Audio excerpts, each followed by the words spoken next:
one of my earliest mentors, coaches, was Bob Rotella, sports psychologist, and we came up with an idea or a theme for me that was worked for a really long time, and that's what I'm really the most proud of about my putting is I got better as I got older. It got easier as I got older, not more difficult.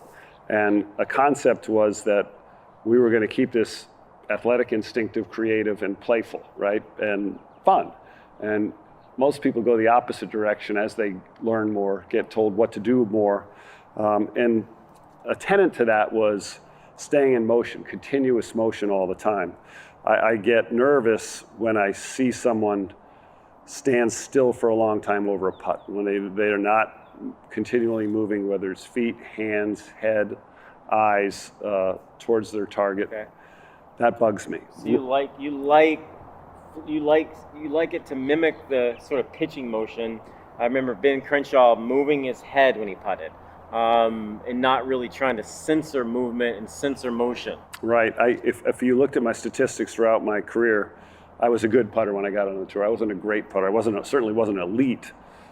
Crenshaw gave me a little tip back in the early 80s. Mid 80s. He had won the Masters in 85.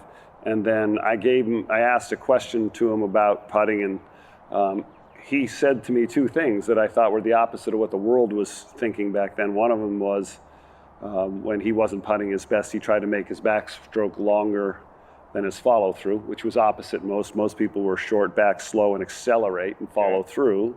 And the other thing that he said is when I putt, he said I try to keep I allow or let my head and my knees move.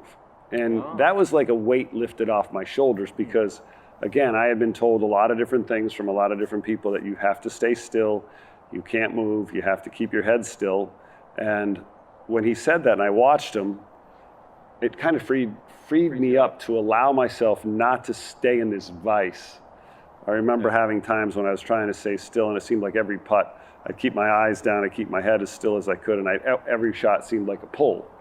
And I'm like, boy, maybe this is just not for me. Maybe other players do it and I don't need to do it. And that was one of the things that really kind of got me off to a kickstart on being good with, more athleticism.